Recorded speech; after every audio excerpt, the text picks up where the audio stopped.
Hi, everyone, 1700. and Yeah. welcome to this special webinar on effective agility in the age of coronavirus.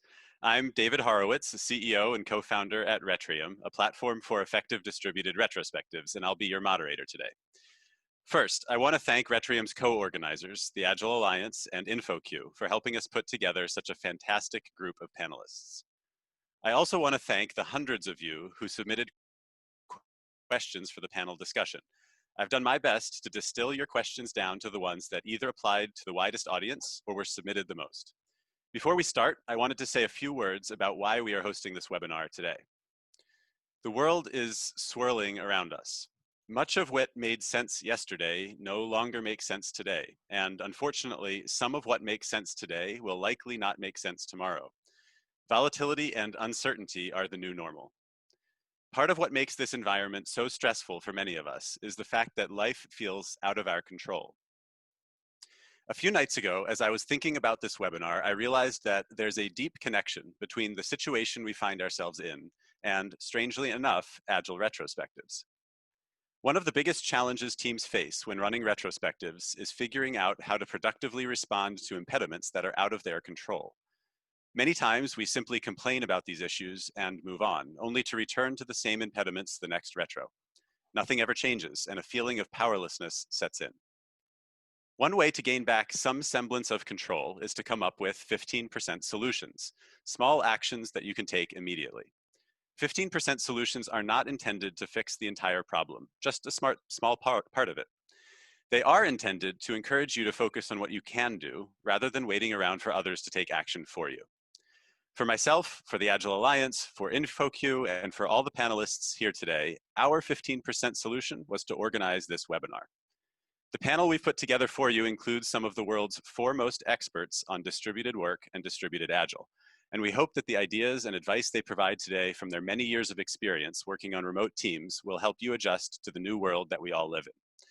This webinar is our 15% solution. I encourage you to think about what is yours. A few housekeeping notes before we jump in. During the panel discussion, many of you will have questions. I encourage you to submit these questions through the Zoom Q&A interface. To do so, simply move your mouse over the bottom of the Zoom window and click Q&A. It is unlikely that we will have the chance to address your questions during the webinar today, but the panelists have graciously agreed to answer your questions in a follow-up blog post in the near future. Finally, we are recording the webinar and we will make it available to watch online as soon as possible.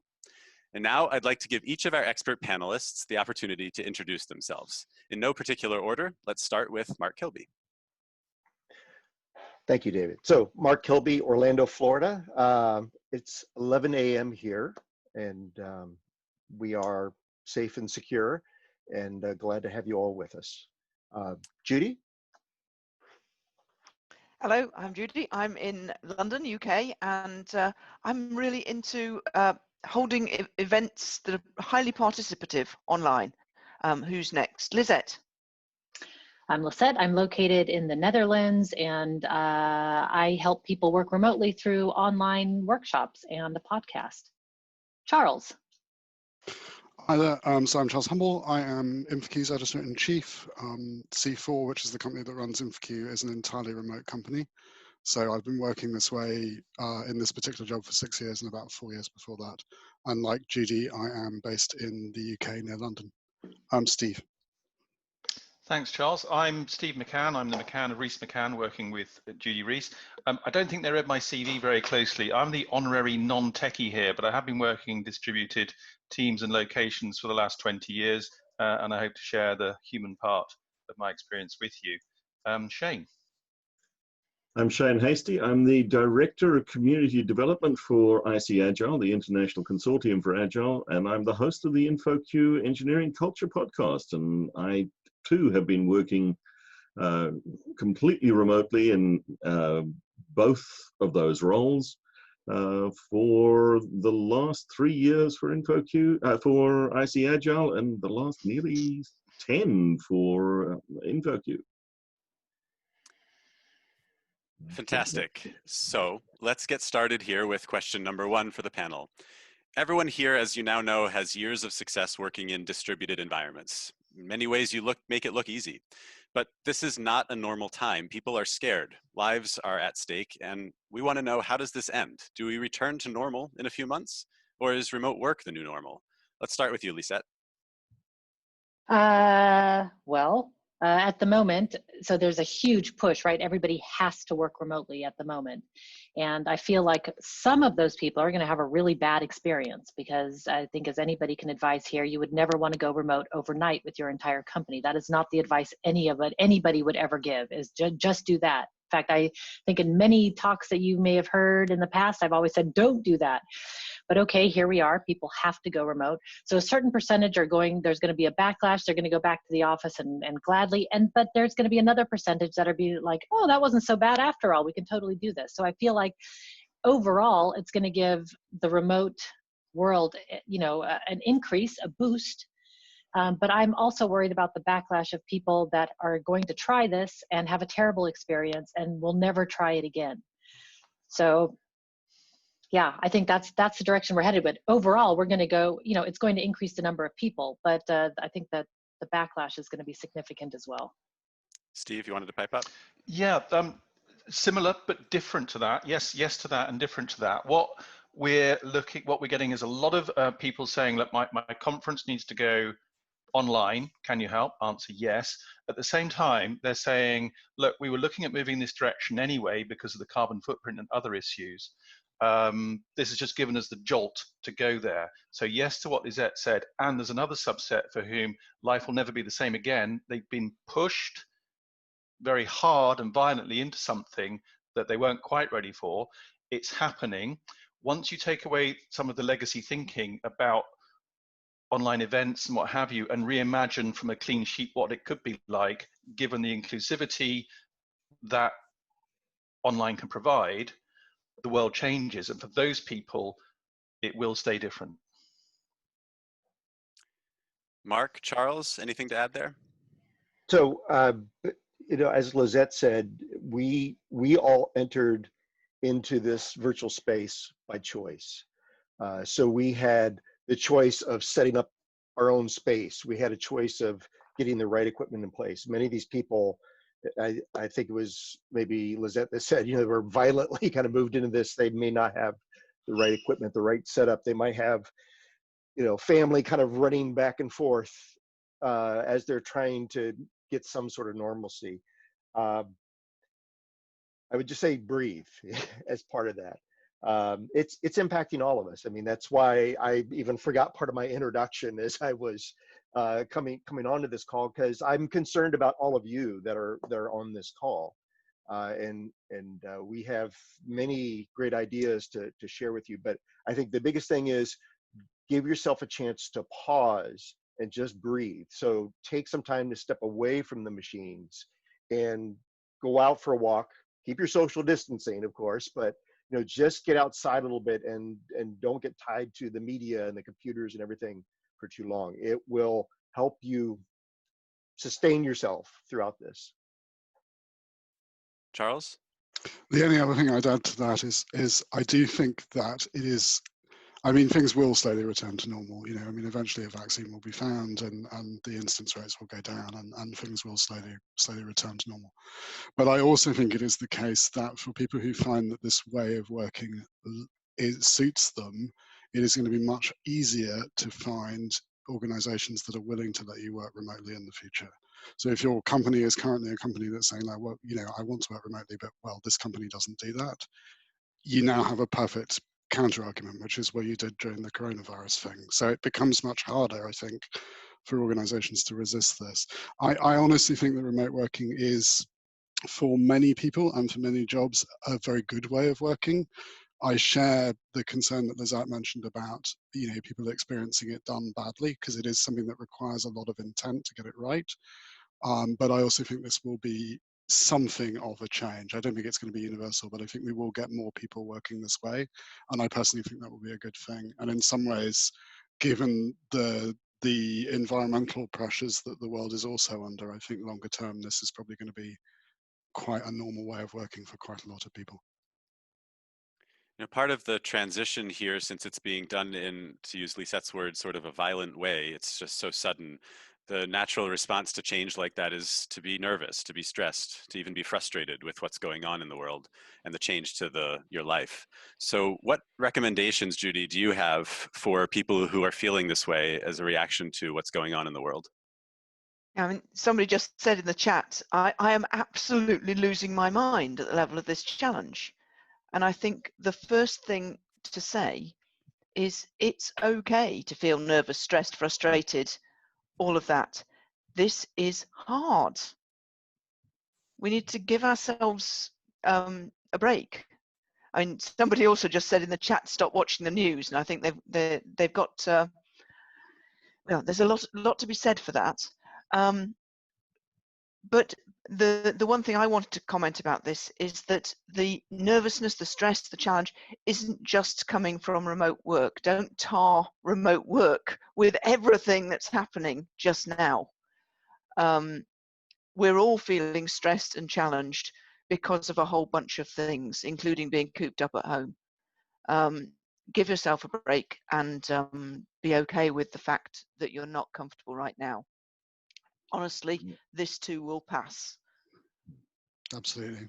And actually, I've had hundreds and hundreds of emails from people saying, you know, I'm working remotely for the first time and I'm not being very productive. Why is that? It's like, well, nobody is productive at the moment. This is such, you know, people who've been working remotely like me for years and years and years aren't exactly at the top of our productivity at the moment, because this is not normal for any of us.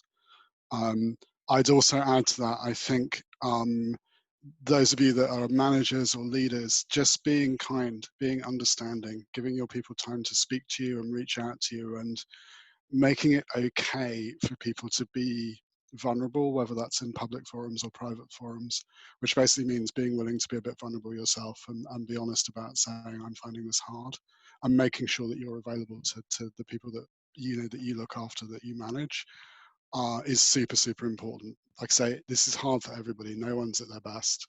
And a little bit of kindness, a little bit of understanding goes a really long way, I think. At Retrium, we've been working fully distributed for about 5 years now. So this, in terms of working remotely, is nothing new for us. Of course, this, meaning the situation in the world, is brand new. But for teams that are transitioning to remote, if you can think back to when you first started working remotely, Shane, what tips do you have for teams that are just getting started, who have never done this before? How do they get off on the right foot? The first thing I would do is, find your virtual space.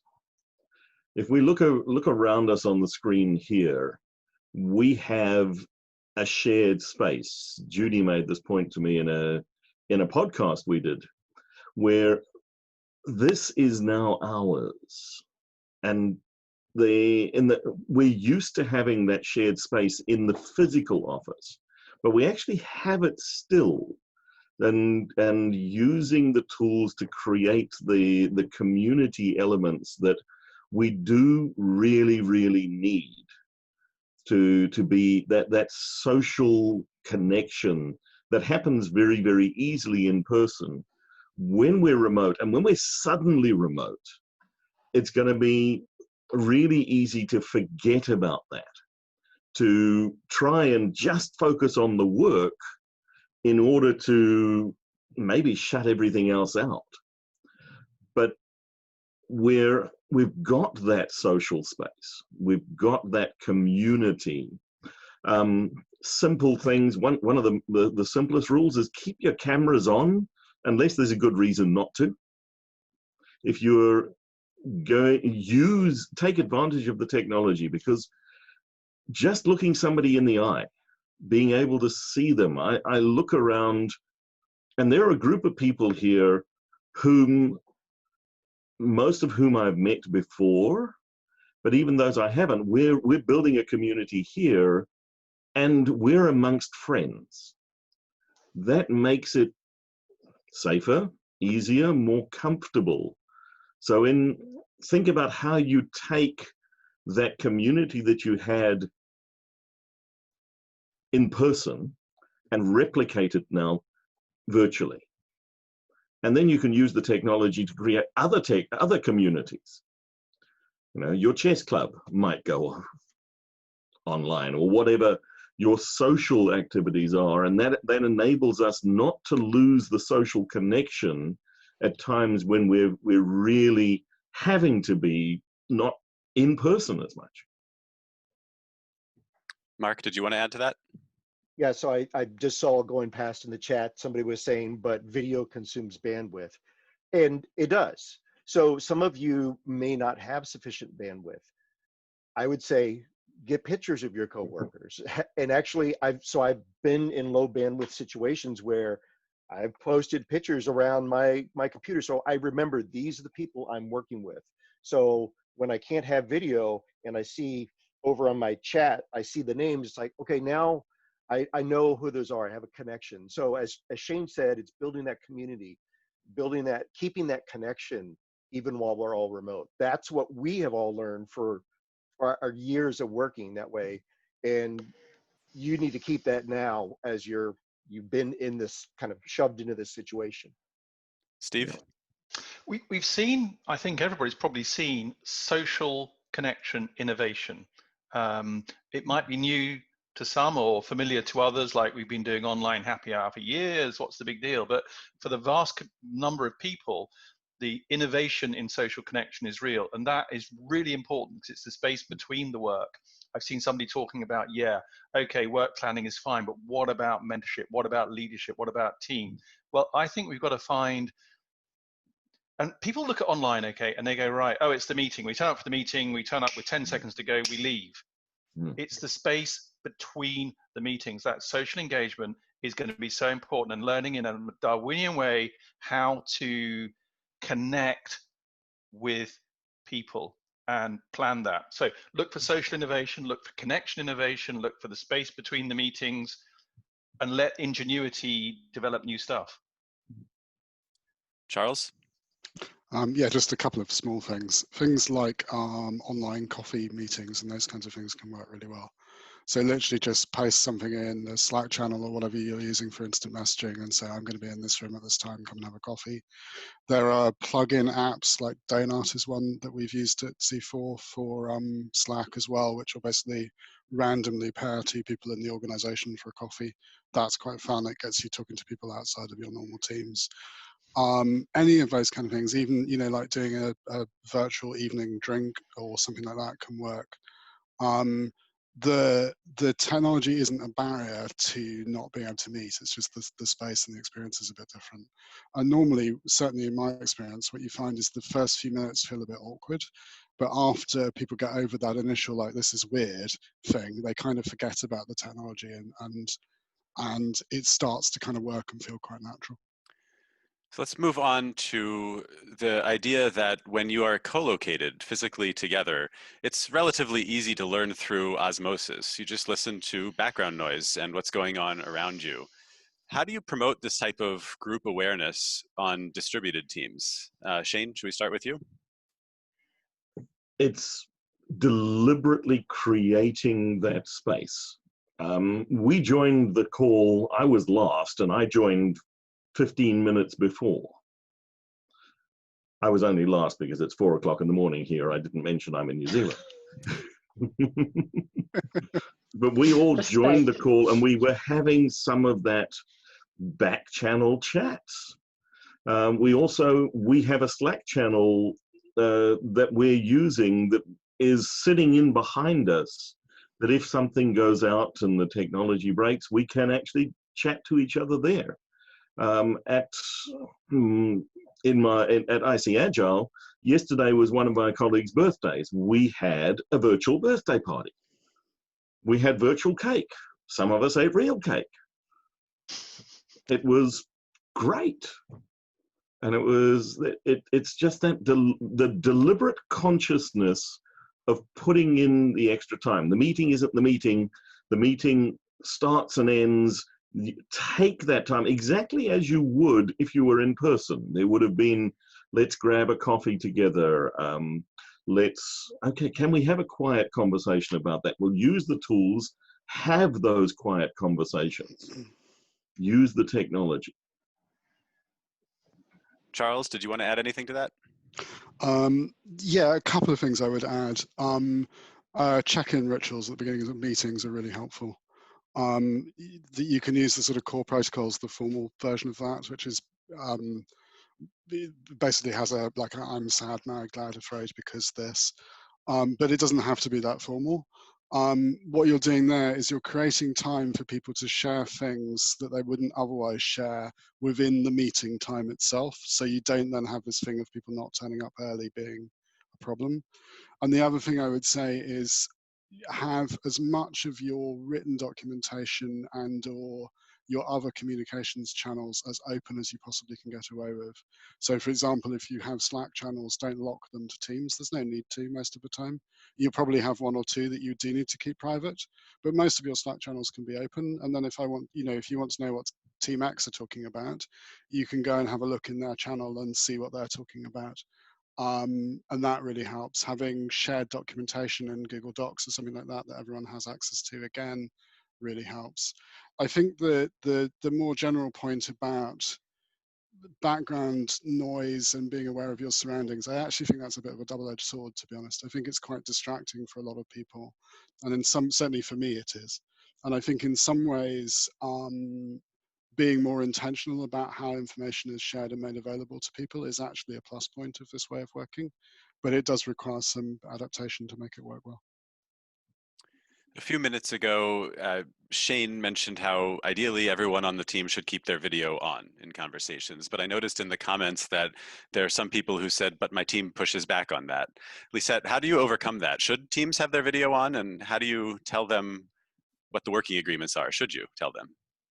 I never force anybody. Well, yeah, it's sort of against my nature to force anybody to do anything really. But with video cameras, yes, I feel like people need to have the cameras on. It's not going to be 100% of the time appropriate for every single team, of course.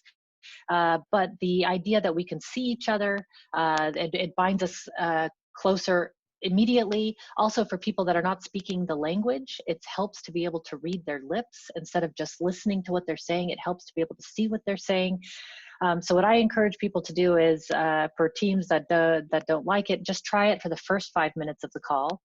Say hello, you can turn it off, and then the last 5 minutes of the call just to say goodbye. I mean, that's like a baby toe, baby steps of getting there.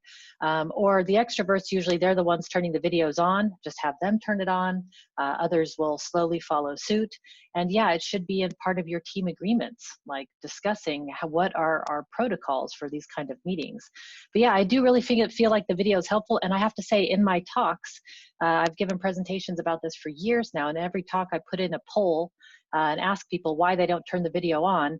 And by and large, the #1 reason across all countries for the last few years has been because people are multitasking and they don't want others to know it. And one of the things that I've learned from Judy and doing workshops with Judy is this awesome quote, which is, the quality of your attention affects the quality of other people's thinking. And so when we have the videos on, we can see if we're multitasking, but we can see that people are engaged and listening. So yeah, I'm a huge proponent of video. I know there's pushback, but I think one of the main reasons is people are multitasking, and then you have to question, why are they in this meeting? Steve? To follow on from that, and that's Nancy Klein's quote, and I feel extremely strongly about this. Because remote stuff's so easy to say yes to and turn up to, you get this downward spiral of rubbishness if people don't pay attention, and it becomes bad because it's bad. And that's what scares me the most, the downward spiral, because you can, I'll just tune in while I'm doing my shopping, doing my email, walking the dogs, feeding the kids. No, be present. It makes a massive difference. Otherwise, you will get the downward spiral. And then you'll blame the remoteness, and it wasn't the remoteness, it was the lack of attention that you paid your fellow human beings.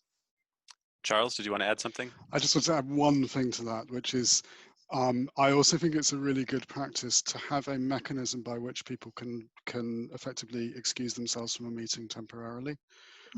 If you are not able to be present for some reason, then thank you, Lizette, like that, yes. If you are not able to be in a meeting, excuse yourself from a meeting and then come back in, rather than being in the meeting but actually I'm doing email or dealing with a crying child or whatever it is. Be present or don't be there, I think is generally good advice, and giving people a mechanism by which they can leave and rejoin is very helpful for that. So in an ideal case, I think we can all agree that makes a lot of sense. But for many of us right now who are being forced to work from home, they have their children home. They might live in a smaller apartment where they don't have a separate workspace. So how do we manage that situation, and how do we try to reduce interruptions in this crazy time? Mark, do you want to start? Um, so it's a combination of a working agreement with your coworkers as well as with your family or whoever you are with. Um, so some people are concerned about what's behind them and they don't want to show that context. However, that gives important information to your teammates. You know, there's books on the shelves. Actually, when we were getting ready, somebody was saying, "Oh, I'm trying to look at Charles's books there and see what he's got on the shelf," which I do the same thing. It's like, "Oh, what has he got?" You know, and so don't don't get too concerned about a messy desk or something. You know, for instance, if I were to unplug my camera and just start walking around, you can see my messy desk here, but you can also see where I've got to set up here with a separate office and a warning light for my kids. But you can go anywhere around in the house and be able to talk to people and stay focused. And the key thing is, where's the best place in your house that you can focus? It may not be here in the kitchen, for instance. Don't camp out in your kitchen if you can. Instead, try to find a separate place where you've got some quiet, you can get some focus, like Charles and some of the other panelists were discussing. And yes, my wife doesn't know I'm walking around the house right now, so I'm safe there. But you've got to find that place to focus. So with my family, they know that when I'm working, I've got the door closed. Maybe you don't have a door. Okay, great. So can you go to a part of the house and put a sign on the wall or something? Just taping something on the wall and say, I'm working on, I'm in an important meeting right now. So the key there is, and that's Zoom being funny with me as I walk around the house, but the key is you've got to find your place to focus as well as mentally focus. Lisette, there's been a lot of activity in response to you changing your background. Do you want to talk about what you did? I just use Zoom virtual backgrounds, and I just had to compete with Shane and Charles and their book and Judy's books collections. I just have to win. But so yeah, I'm just using Zoom virtual backgrounds, and I have a green screen that connects to the back of a chair that really helps make the backgrounds really beautiful. And I can send the link in the chat. So it's just fun because what I like is it sets a mood. And one of the things that you can change the mood of how you're feeling. Like you can easily like go to the beach and all of a sudden it's a totally different mood and really bright and sunny. Or if I'm just settling down at the end of the day, I go back to my like quiet co-working space. And I just think it's a lovely feature. So a lot of us are working from home for the first time, and there's a lot of distractions at home. How do you maintain productivity working from home? And maybe we can go around and just get kind of everyone's number one tip there. What do you do personally to maintain productivity while working from home? We'll start with Charles, and then we can just go around the audience. So two things. One of them I think is quite counterintuitive, which is to take regular breaks. Go for a walk in the morning, assuming you're able to, get out at the moment. And take regular breaks during the day. It's not reasonable to assume you're going to be able to sit in an office on your own for 8 hours and work, so don't even try. Go and make yourself a cup of tea, take a break every 45 minutes or an hour or whatever rhythm works for you. All of those things work really well. And I think also just other small personal sort of productivity things like Pomodoro, I find quite helpful for certain tasks as well.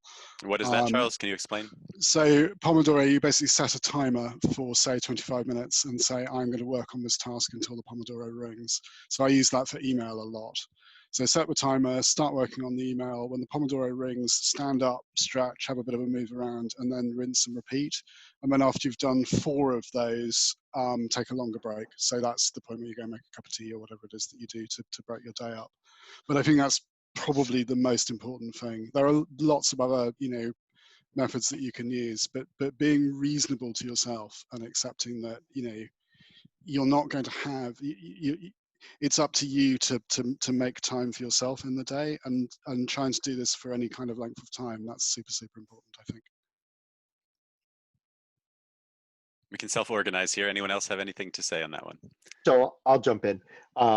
So going back to what I was saying before about work agreements with your team, you can set up a simple shared document and say, you know, I have small kids at these certain hours. There's just no way they're going to be bouncing around. I can't work during this block of hours, but I could work 6 to 10.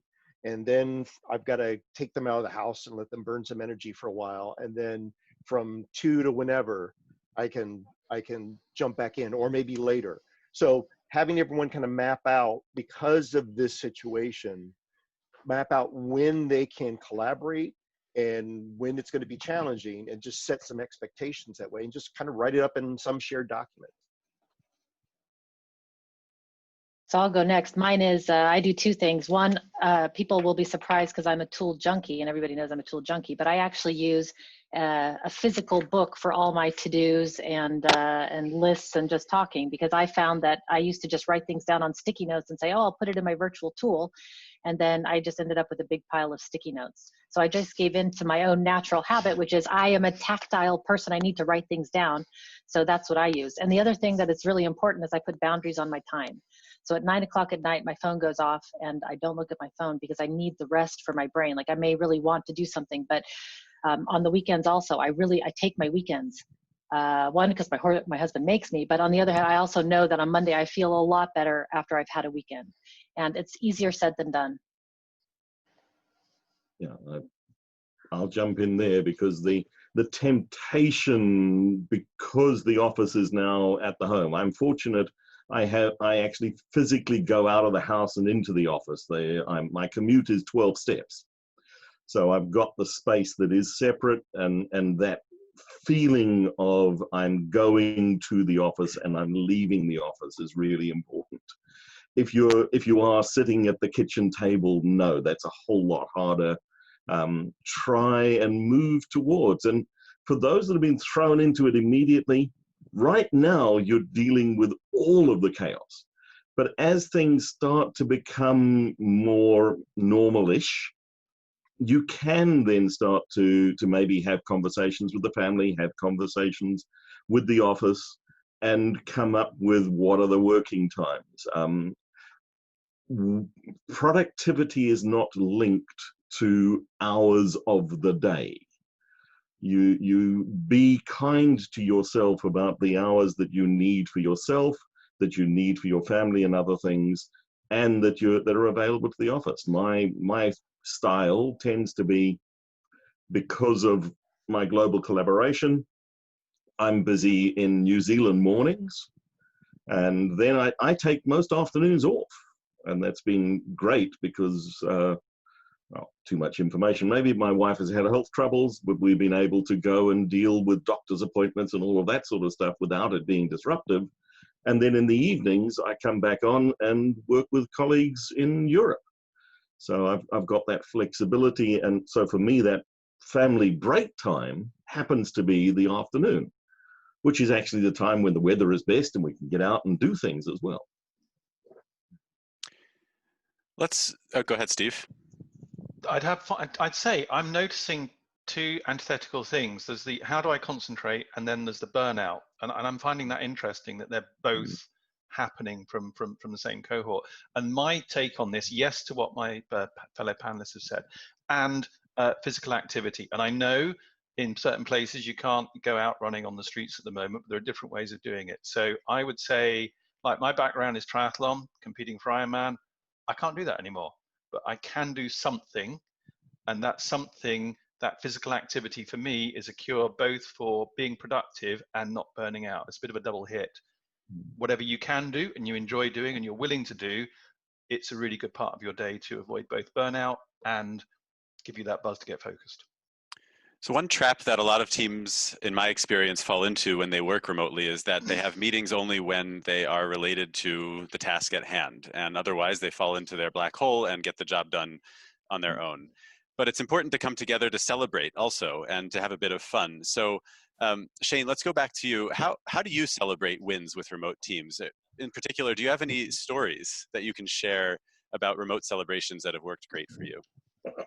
We make regular opportunities to celebrate the small wins, the ongoing success, and we will, for instance, let's have a hat party.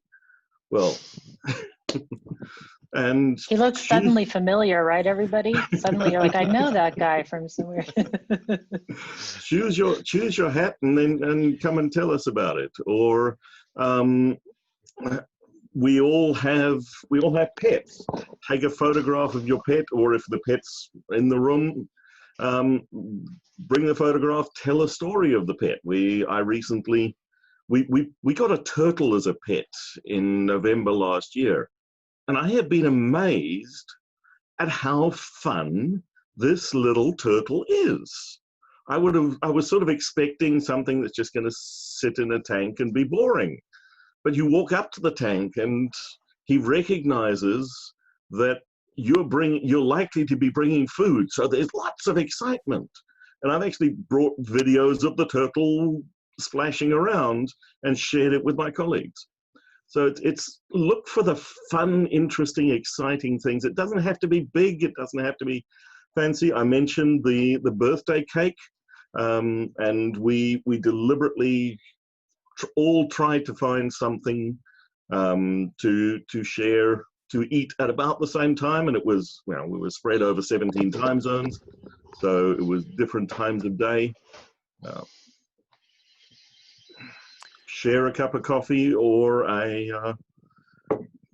perhaps a stronger drink, depending on the time of day. I want to interject here, and then I'll turn back to Judy. I know you were raising your hand about celebrations, but there's a lot of activity in the chat at the moment about Lisette's cards. Can you talk about those? I'm sorry about I'm distracting the whole conversation with all my gimmicks. I really apologize, but I do feel like they're fun. So oh yeah, this is because of the green screen. It has this like weird effect. So I do have a whole set of cards just to express myself visually during meetings. Like I really like to be able to say like, oh, I really love that idea, or you're on mute. And you can find them on the website of Collaboration Superpowers, but you could just use sticky notes. Like just draw. I have plenty of people just drawing things on sticky notes. So like, yes, I would love if you buy the cards, of course, but sticky notes are totally great. So I'm being Elmo'd. Okay, I'm done. I'm done. And I'm coming out with an adult version of the cards soon too, that has like more expletives and things. So that's in the future. Judy, let's go back to celebrations. Speaking of, please. Just on the celebrations and the social side, some of the stories that have been coming out in the last couple of days have been quite amazing, of groups of people, whether work groups or others, who have been getting together over Zoom or similar systems to have digital drinks. Somebody on a call I was on earlier had dinner with a group of 3 or 4 friends, and they were all separate, but they all cooked themselves the same meal and sat down to eat dinner together. A team I was working with, who are all based in Florence in Italy, they actually, one of the people there is single, living alone, and thought, oh, it'll be fun to organize digital drinks.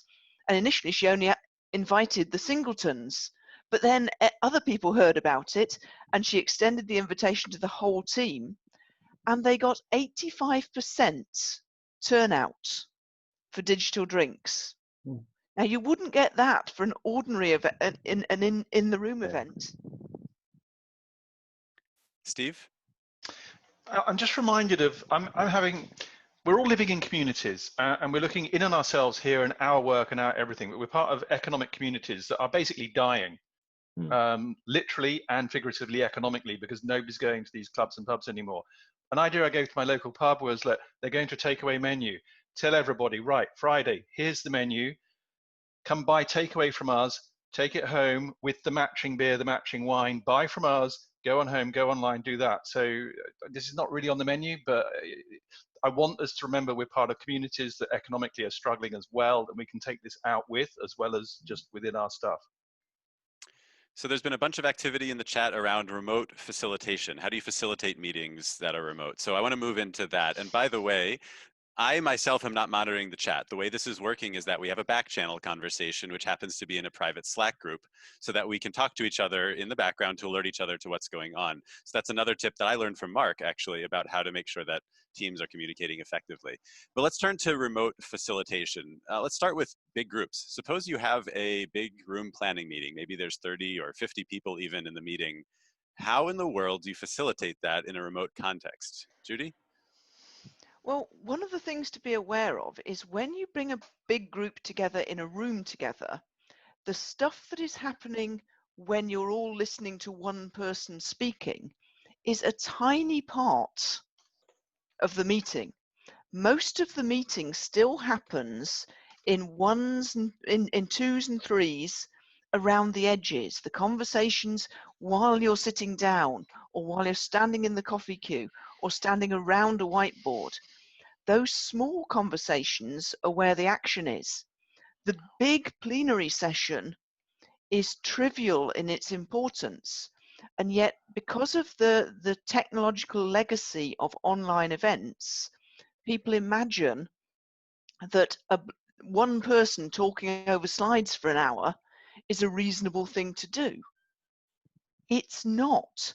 People's attention span online is much, much shorter. Even with really good video of human beings, people mostly find it quite challenging to keep paying attention to an online meeting.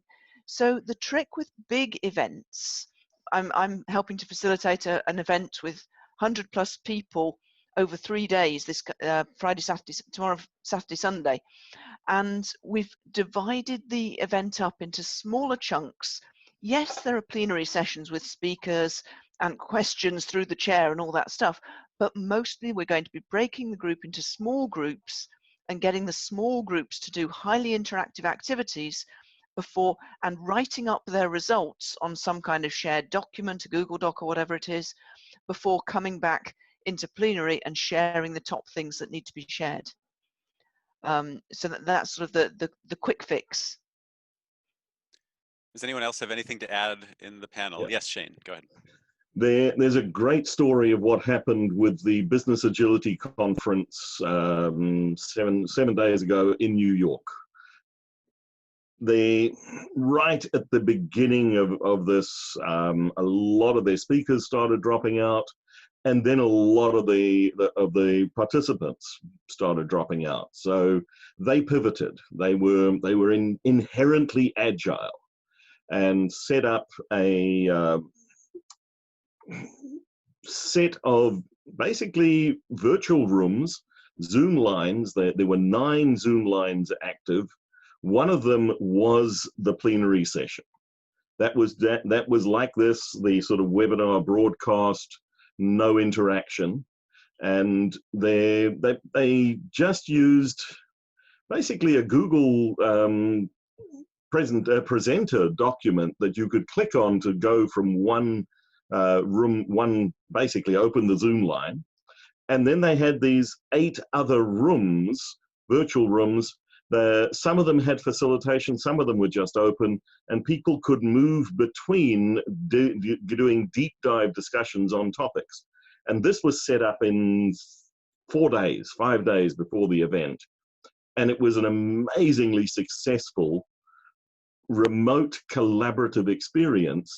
So that people got to watch the plenary sessions, but also to engage in those deep dive conversations in groups of up to 25, and with the facilitation across those 25, those people were then put into small groups using the Zoom breakout room functionality to have conversations and bring back to the bigger group as well. Steve? A mini point, sound. Everybody, sometimes, am I muted? No, I'm not. Good, just checking. For big groups, it's about looking at encouraging people to use headsets and manage the sound, because everybody brings a bit of their room into the big room, and that really makes a difference.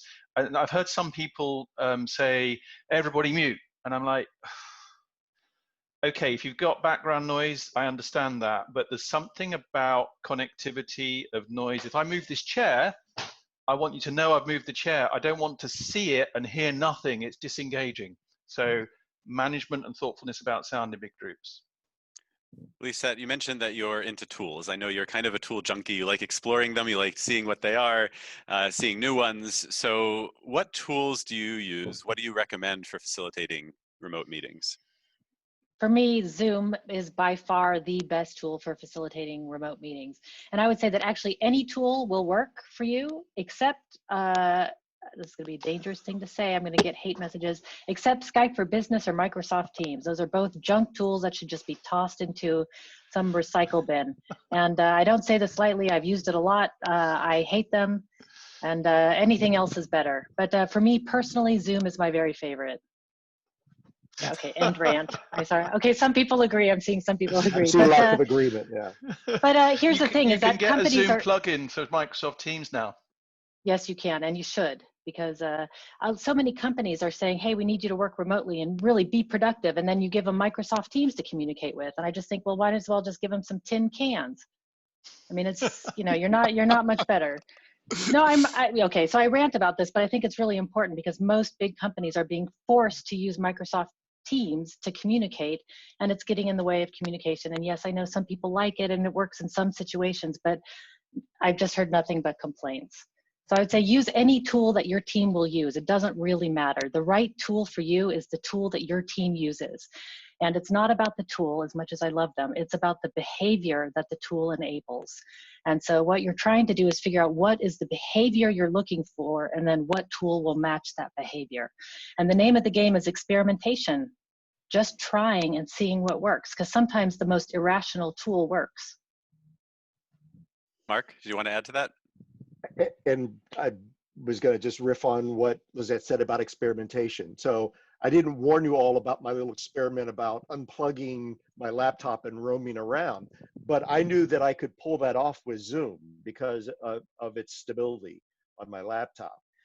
So it's experimenting with the tools to also get to know what can you do with it and when can you rely on it. And especially with everyone at home and being, hitting the internet together. I'm sure we're testing out the Zoom infrastructure and a few other infrastructures.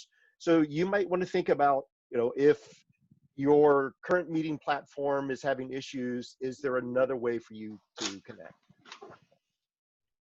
Yes, Lisette. Just one more thing, I promise I won't say more about Microsoft Teams, but what I'm seeing is that when companies give employees bad tools, employees are going around and finding their own ways of communicating already. So I know a lot of people are saying like, oh, there's all kinds of security issues. And but what I would say is if your team does not like the tools, or if they're being forced, they're going to find some sort of back channel anyway.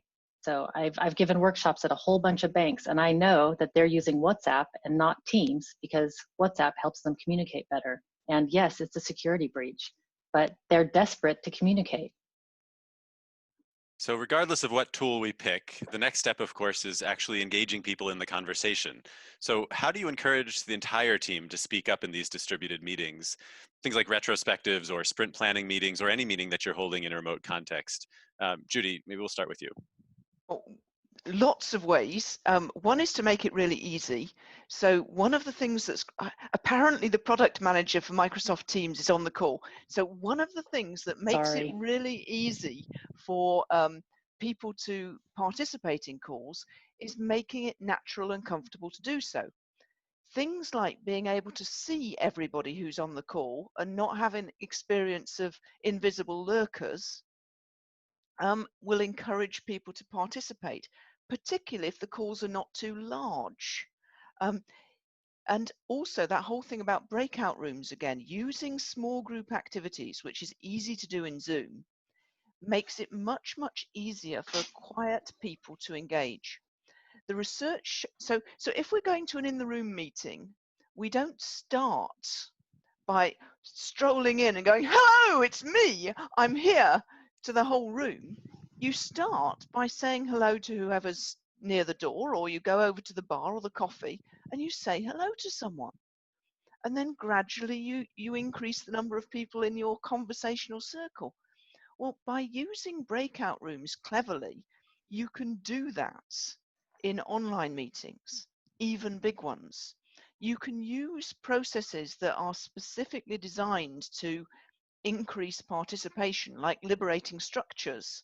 If people have come across that, nearly all the liberating structures will work online as long as you've got decent video, you've got decent audio, everybody can see everybody, and you've got breakout rooms. If you haven't got those basic tools, it becomes harder. It doesn't become impossible, but it does become harder. And as soon as it's harder, as soon as there are barriers in place, the people who are less enthusiastic about speaking will back off.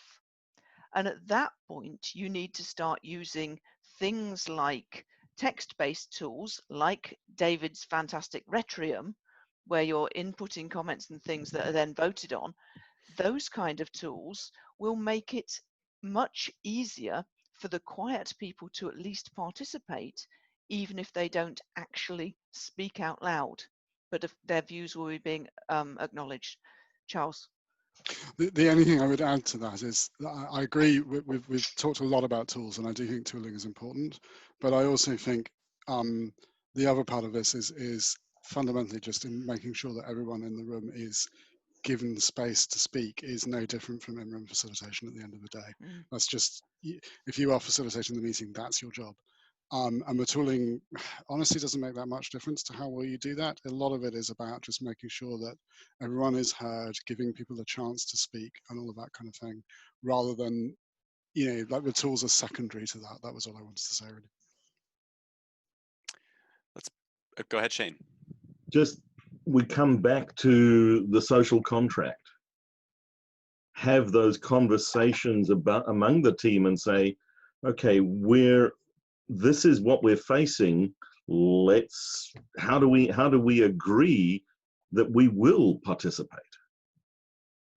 And what are those of us who are maybe uncomfortable need from the rest of us to make that safe? Well, And so I was going to say, and you've seen some of us use sort of implicit agreements around hand signals. You saw Lizette do jazz hands to kind of applaud. We've done thumbs up. So you don't need fancy cards. You might have noticed I've been looking off to the side too, as we're trying to pull Steve back in, because he seems to be frozen for some of us right now. But yeah, he is frozen. He knows. I know. I know. But he's frozen with a smile though. That's good. But it's kind of also going back to what Charles said. It's really how we use those tools that's important. So really, here we've got the focus. I'm coordinating with some of our folks backstage because that's what I'm used to doing as a facilitator. So going back to what we were saying before about dealing with a big room, you would probably want a collection of facilitators so that somebody could help with people having technical issues. Somebody could help with the main facilitation. Somebody could help with the side rooms, the breakout rooms, for instance, because there's a lot going on. And in order for people to understand how they can move in that space, you might need a little bit more support. So I think the group here could talk for hours about this, and there's a lot more questions I'd like to cover, but we are almost out of time. We have only 5 minutes left. So I want to close with one final question for everyone, which is, what one piece of advice would you like to give everyone on the call? The one thing that you'd say is most important to be effective working remotely in the wild, volatile times that we find ourselves in. So I'll give you all a minute to think, and then whoever would like to go first, go ahead. I'm going to say be kind to yourself and be kind to others. And think of that in every aspect. Your life at home with your family, your online work with your colleagues, and the society that you're a part of. Approach this time of chaos with kindness at heart. Love it. I'll go next. I would say we've talked a lot about working agreements and team agreements, but I'm really a big fan of creating team agreements. And I would add to that, review them, especially if you're going remote for the first time, review your agreements like every week. Do like a mini retrospective of, is this still how we're working? Is this still working for everybody? And go from there. So really small steps, take it slow. We're all unproductive right now. It's totally freaky what's happening in our world, like nobody knows. So slow steps, kindness, and yeah, create an agreement on how to work together. Judy? Make it fun. Add some joy to it.